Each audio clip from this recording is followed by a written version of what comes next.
प्रधानमंत्री नरेंद्र मोदी ने नई दिल्ली में पहले राष्ट्रीय प्रशिक्षण सम्मेलन का किया उद्घाटन। देश भर में प्रशासनिक अधिकारियों के लिए बुनियादी प्रशिक्षण ढांचे को मजबूत करना है सम्मेलन का उद्देश्य। मुख्यमंत्री मनोहर लाल ने ऑडियो कॉन्फ्रेंसिंग के माध्यम से पीएम कुसुम योजना के लाभार्थियों से किया संवाद। कहा, 2020-21 में 15,000 सोलर पंप स्थापित कर देश में हरियाणा रहा पहले स्थान पर। हरियाणा के भाजपा प्रभारी बिप्लब कुमार देब ने फतेहाबाद में संयुक्त मोर्चा सम्मेलन को किया संबोधित। कहा, हरियाणा खुशहाल प्रदेश, सरकार के विकास कार्यों से लोग संतुष्ट। और भारत की अध्यक्षता में हो रही G20 की बैठक के अंतर्गत लोगों में जागरूकता बढ़ाने के लिए अंबाला में G20 पर जिला जन भागीदारी सम्मेलन का किया गया आयोजन।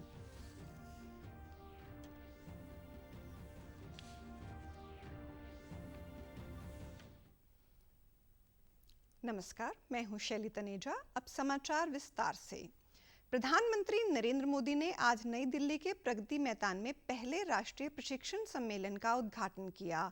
इस सम्मेलन का उद्देश्य देश भर में प्रशासनिक अधिकारियों के लिए बुनियादी प्रशिक्षण ढांचे को मजबूत करना है। इसका आयोजन क्षमता निर्माण आयोग कर रहा है। सम्मेलन में केंद्रीय प्रशिक्षण संस्थान, राज्य प्रशासनिक प्रशिक्षण संस्थान, क्षेत्रीय और आंतरिक प्रशिक्षण संस्थान और शोध संस्थान जैसे विभिन्न प्रशिक्षण संस्थानों के 1,500 से अधिक प्रतिनिधि इस सम्मेलन में हिस्सा ले रहे हैं। मुख्यमंत्री मनोहर लाल ने कल चंडीगढ़ में ऑडियो कॉन्फ्रेंसिंग के माध्यम से पीएम कुसुम योजना के लाभार्थियों से संवाद किया। मुख्यमंत्री ने कहा कि ऑफ ग्रिड सोलर पंप की स्थापना में हरियाणा देश में अग्रणी राज्य है। वर्ष 2020-21 में 15,000 सोलर पंप स्थापित कर हरियाणा देश में पहले स्थान पर रहा। अब तक 53,000 सोलर पंप स्थापित किए गए हैं, जिससे प्रदेश में हर साल 29 करोड़ 50 लाख यूनिट बिजली की बचत हो रही है। इस वित्त वर्ष के लिए भी 70,000 सोलर पंपों की स्थापना करने का लक्ष्य रखा है। साथ ये जो 2023 और 24 का लक्ष्य है, ये 70,000 सौर पंप का रखा है। इस 70,000 सौर पंप के लक्ष्य को भी हम बहुत जल्दी प्राप्त करेंगे। सौर पंप लगाते समय 3 हॉर्स पावर से लेकर 10 हॉर्स पावर के क्षमता के जो सौर पंप हैं, उनकी स्थापना के लिए हम 75% सब्सिडी ये देते हैं। इस सब्सिडी से हमको आर्थिक लाभ तो होता ही है, साथ ही सरकार की भी बहुत बड़ी बचत होती है, क्योंकि बिजली के कारण से जो हम पंप लगाते हैं उसके कारण से महंगी बिजली इसकी बचत होती है। अभी तक जो 53,000 पंप हमने लगाए हैं, इसके कारण से हमारे यहाँ 29 करोड़ 50 लाख यूनिट ये हर वर्ष इसकी बचत होती है, जो लगभग 195 करोड़ रुपया बनती है। मुख्यमंत्री ने लाभार्थियों से अनुरोध किया कि वे अन्य किसानों को भी सोलर पंप लगवाने के लिए प्रेरित करें। उन्होंने कहा कि प्रदेश में 3 PH से 10 HP प्रदेश में 3 HP से 10 HP क्षमता के सौर पंपों को लगाने के लिए 75% सब्सिडी दी जाती है। साथ ही सीएम ने किसानों से सौर ऊर्जा के साथ साथ जल संरक्षण के लिए भी काम करने का आह्वान किया। महसूस करने वाले हैं, जल संकट ना आ जाए, इसके लिए भी हमको सावधान रहना होगा। इसमें मुख्य तौर पर हम अपने जहाँ गहरे ट्यूबवेल हैं, वहाँ पानी जहाँ हम निकालते हैं तो उसको खुली सिंचाई के बजाय और हम माइक्रो इरिगेशन के माध्यम से, चाहे टपका सिंचाई हो अथवा फुहारा सिंचाई हो, इसका उपयोग करें। खुले में सिंचाई करने से जितना पानी लगता है, टपका सिंचाई फुहारा सिंचाई में मात्र 30% उसके अंदर पानी लगता है। संवाद के दौरान लाभार्थियों ने मुख्यमंत्री का आभार व्यक्त करते हुए कहा कि सिंचाई की जरूरतों को पूरा करने के लिए सरकार ने सोलर पंप देकर किसानों को बहुत बड़ा लाभ दिया है। हरियाणा के भाजपा प्रभारी बिप्लब कुमार देव ने आज फतेहाबाद के रत्ताखेड़ा गांव में आयोजित संयुक्त मोर्चा सम्मेलन को संबोधित किया। इस अवसर पर राज्य भाजपा प्रभारी ने केंद्र सरकार की 9 साल की उपलब्धियों और जन कल्याणकारी योजनाओं की जानकारी जनता के समक्ष रखी। उन्होंने कहा, हरियाणा बहुत ही खुशहाल प्रदेश है, यहाँ की तरक्की देखकर उन्हें काफ़ी खुशी हुई है। हरियाणा सरकार भी सबका साथ सबका विकास का लक्ष्य लेकर बहुत अच्छा कार्य कर रही है और उसी का परिणाम है कि आज प्रदेश में जहाँ कहीं भी विकास की बात चलती है तो लोग अपना संतोष जाहिर करते हैं। इतना संपन्न प्रदेश के प्रभारी में बना हूं, मेरा जीवन धन्य हो गया आपके बीच आके और आप लोगों के बीच काम करने का जब मुझे मौका मिला। और मैं याद रखना, आप लोगों से बहुत कुछ सीख के जाऊंगा और बहुत कुछ सीख रहा हूं। और पूरे देश को आपके स्वभाव, आपके सम्मान, आपका मेहनत का परिचय विप्लव देव बताएगा जाके। ये हरियाणा, ये शिक्षा है, ये फतेहाबाद है। ये शिक्षा और फतेहाबाद को दबा के रख दिया गया था।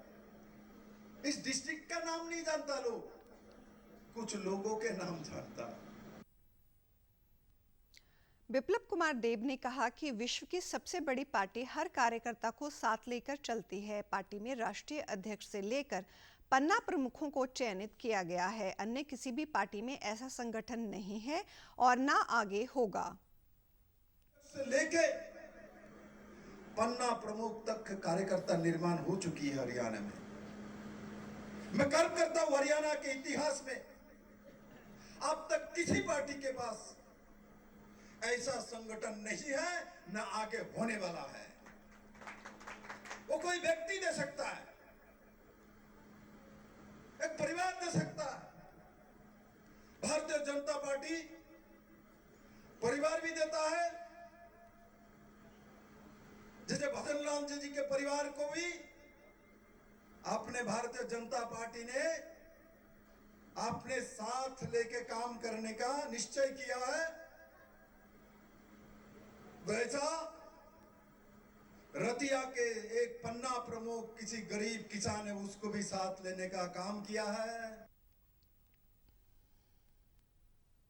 भारत की अध्यक्षता में हो रही G20 की बैठक के अंतर्गत प्रदेश सरकार द्वारा लोगों में जागरूकता बढ़ाने के लिए राज्य के सभी जिलों में जन भागीदारी कार्यक्रम आयोजित किए जा रहे हैं। इसी कड़ी में आज अंबाला के सनातन धर्म कॉलेज में G20 पर जिला जन भागीदारी सम्मेलन का आयोजन किया गया। इसमें अध्यापकों, छात्रों और अभिभावकों ने भाग लिया। उपमंडल अधिकारी सतेंद्र सिवाच ने इस सम्मेलन का उद्घाटन किया। उन्होंने बताया कि G20 की अध्यक्षता भारत के पास है, इसलिए पूरे वर्ष इस तरह के कार्यक्रमों का आयोजन होगा। साथ ही शिक्षा के स्तर को बेहतर बनाने के लिए नई शिक्षा नीति पर भी काम किया जा रहा है।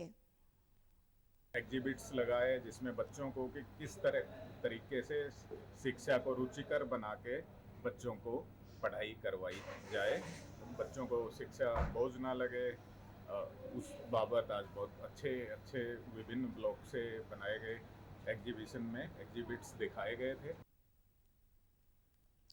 जिला मौलिक शिक्षा अधिकारी ने बताया कि G20 की अध्यक्षता करना देशवासियों के लिए गौरव का विषय है। इसी के तहत शिक्षा विभाग इस विषय पर अनेक कार्यक्रम आयोजित कर रहा है। G20 की एजुकेशन मीट में विभिन्न प्रतिनिधि शिक्षा के स्तर को बेहतर बनाने के लिए चर्चा करेंगे। वहीं अध्यापकों ने भी इस कार्यक्रम में भाग लेकर खुशी जताई। मीटिंग होनी है G20 की, वो शिक्षा के ऊपर ही होगी और उसको एजुकेशन मीट का नाम दिया गया है और वहाँ पर FLN के बारे में चर्चा होगी।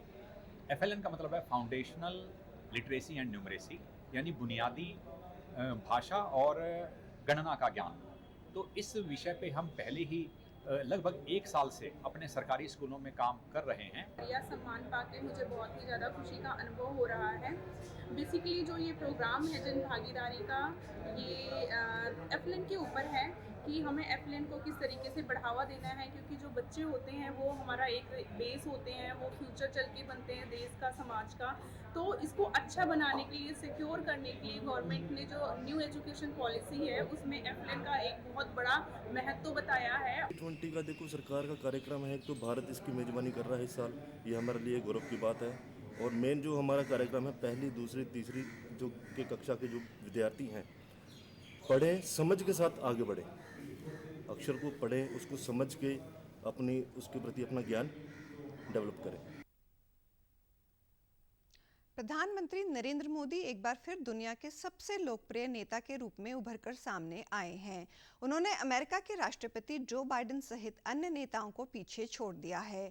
मॉर्निंग कंसल्ट की ओर से जारी एक सर्वेक्षण में प्रधानमंत्री नरेंद्र मोदी 77% की रेटिंग के साथ पहले स्थान पर रहे, जबकि मैक्सिकन राष्ट्रपति 61% रेटिंग के साथ दूसरे, ऑस्ट्रेलियाई प्रधानमंत्री 52% अनुमोदन रेटिंग के साथ तीसरे, ब्राजील के नवनिर्वाचित राष्ट्रपति 50% रेटिंग के साथ चौथे और अमेरिकी राष्ट्रपति 40% अनुमोदन रेटिंग के साथ 7वें स्थान पर हैं।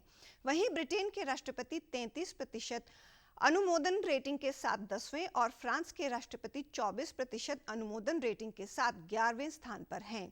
फरवरी और अप्रैल में भी प्रधानमंत्री नरेंद्र मोदी 78% की अप्रूवल रेटिंग के साथ दुनिया के सबसे लोकप्रिय वैश्विक नेता थे। मॉर्निंग कंसल्ट प्रतिदिन 30,000 से अधिक वैश्विक साक्षात्कार आयोजित करता है। ग्लोबल लीडर नेता किसी देश के वयस्कों के दिए गए दिवसीय मूविंग एवरेज पर आधारित होता है। संस्कृत भाषा के प्रचार प्रसार हेतु भिवानी के बाबा जहरगिरी आश्रम में आज से 10 दिवसीय आवासीय संस्कृत संभाषण शिविर की शुरुआत हुई। संस्कृत भारती एवं शिव शक्ति जन कल्याण सेवा ट्रस्ट के संयुक्त तत्वाधान में ये शिविर आयोजित किया जा रहा है। हरियाणा विद्यालय शिक्षा बोर्ड के अध्यक्ष डॉक्टर वेद प्रकाश आर्य ने दीप प्रज्वलित कर कार्यक्रम की शुरुआत की। शिविर के पहले दिन 80 विद्यार्थियों ने भाग लिया। इस मौके पर अंतरराष्ट्रीय श्री महंत डॉक्टर अशोक गिरी महाराज ने कहा कि सनातन धर्म के मूल में ही संस्कृत है। संस्कृत भाषा विज्ञान की भाषा है जो सभी भाषाओं में सर्वश्रेष्ठ है और इसके प्रचार प्रसार के लिए कार्य करने की आवश्यकता है। संस्कृत हमारे देश की प्राचीनतम भाषा है। सभी प्राचीन ग्रंथ और चारों वेद संस्कृत में हैं। ये भारत राष्ट्र की एकता का आधार है। वदनामि एवं संस्कृतमय जीवनं सह भविष्यति। अतः संस्कृत भारतीय परिकल्पना बहुनानि सीवर ज्येष्ठ मासे संपूर्ण भारत वर्तते। यह संस्कृत उक्तेन यह भाषा मम पोषण क्षमता मोचनातीता। संस्कृत सब तरह के पोषण और परिपालन करने में सम्यक भाषा है। अतः जननी सर्वेताम, यह सर्व भाषाओं की जननी है। वहीं शिक्षा बोर्ड के चेयरमैन डॉक्टर वीपी यादव ने कहा कि संस्कृत सभी भाषाओं की जननी है, इसलिए इसका प्रचार प्रसार कर लुप्त होती भाषा को बचाने की जरूरत है। बोर्ड ने भी संस्कृत भाषा के प्रचार प्रसार के लिए अनेक कदम उठाए हैं। कार्यक्रम संयोजक प्रोफेसर जयपाल शास्त्री ने बताया कि ऐसे कार्यक्रमों से छात्रों में संस्कारों को सरलता से प्रवेश करवाया जा सकता है। यदि हमें संस्कार और संस्कृति बचानी है तो संस्कृत का अध्ययन बहुत जरूरी है और विश्व के सभी भाषाओं की जननी भी है। तो मैं समझता हूँ कि सबसे वैज्ञानिक भाषा होने के नाते इसका ज्ञान है हम सब के लिए बहुत लाभप्रद रहेगा। इस वर्ष से बच्चे 9वीं कक्षा के अंदर संस्कृत को पढ़ेंगे और अगले साल से 10वीं में, फिर इस तरह से 11वीं और 12वीं में, तो सेकेंडरी और सीनियर सेकेंडरी लोग जो है कक्षाओं में यह पूर्णतः एक तृतीय भाषा के रूप में अनिवार्य रूप में पढ़ाई जाएगी। विद्यार्थी यहाँ पर संस्कृत के माध्यम से ही शिक्षण ग्रहण करेंगे, किसी दूसरी भाषा के माध्यम से उन्हें ये नहीं सिखाया जाएगा। और कहते हैं ना कि भाष्यते इति भाषा, अर्थात जो बोला जाता है वही भाषा कहलाती है और जब तक हम नहीं बोलेंगे तो वो भाषा भी नहीं कहलाएगी। सोनीपत स्थित भारतीय खेल प्राधिकरण में आयोजित हुए एशियन कुश्ती चैंपियनशिप के राष्ट्रीय ट्रायल में देश भर के पहलवानों ने हिस्सा लिया। इसमें अंडर 15 और अंडर 20 की श्रेणी में विभिन्न भार वर्गों के लिए खिलाड़ियों का ट्रायल हुआ। पहले दिन महिला पहलवानों ने बढ़ चढ़कर हिस्सा लिया, तो वहीं पुरुष वर्ग में भी देश भर से सोनीपत पहुंचे पहलवानों का उत्साह देखने को मिला। वहीं खिलाड़ियों का हौसला अफजाई करने पहुंचे भारतीय फुटबॉल महासंघ के अध्यक्ष कल्याण चौबे ने कहा कि इस ट्रायल में बड़ी संख्या में पहलवानों का पहुंचना अपने आप में एक रिकॉर्ड है। मैं समझूंगा कि रेसलिंग जो है, रेसलिंग के खेल भारत में बहुत लोकप्रिय है। ओलंपिक, एशियन गेम्स में मेडल लाने वाली स्पोर्ट है और खिलाड़ियों के बीच में जिस तरह से उत्साह है, प्रोत्साहन है, सबसे अधिक संख्या में जो ओपन ट्रायल में 2500 से अधिक बच्चे के आना, मैं समझता हूँ कि अपने आप में एक रिकॉर्ड है। एडहॉक कमेटी के सदस्य भूपेंद्र सिंह बाजवा की माने तो देश भर से ट्रायल के लिए सोनीपत पहुंचे खिलाड़ियों को हर प्रकार की सुविधाएं दी गयी। साथ ही उन्होंने ये भी उम्मीद जताया कि एशियन रेसलिंग चैंपियनशिप में खिलाड़ियों का बेहतरीन प्रदर्शन देखने को मिलेगा। रेसलिंग का एड हॉक कमेटी में जब से मैंने संभाला तो कुश्ती में हमारा टेक्निकल स्टाफ भी बहुत अच्छा है और प्लेयर्स भी बहुत ही डिसिप्लिन और बहुत ही अच्छा कर रहे हैं। 2500 आना एक रिकॉर्ड जरूर है, लेकिन जिस तरह से हो रहा है, जो यहाँ पे मैनेजमेंट है, वो मैं अपनी टेक्निकल स्टाफ को भी, अपने कोचेस को, रेफरीज को और प्लेयर्स सबको बहुत बहुत बधाई देता हूँ। और ये टीम बहुत ही उम्मीद है कि मेडल्स लेके आएगी। जॉर्डन अगले महीने 12 तारीख को जा रही है ये। वहीं खिलाड़ियों ने इस ओपन ट्रायल का भी तहे दिल से स्वागत किया।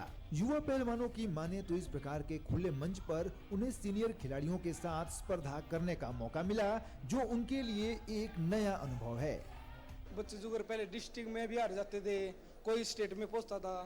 अब ये जो जूनियर एशिया हो रही है सभी के लिए, कोई भी इसमें ओपन थी है जुगर, जो बच्चे थे वो इसमें लड़ सकते थे। और साई की तरफ से हमें बहुत स्पोर्ट है, खाने पीने का और सारी चीज़ मिल रही है हमें, जो चीज़ होनी चाहिए, सियाल और प्रैक्टिस के लिए अच्छे कोच, सारी चीज़ अच्छी है। समाचारों में आज इतना ही। नमस्कार।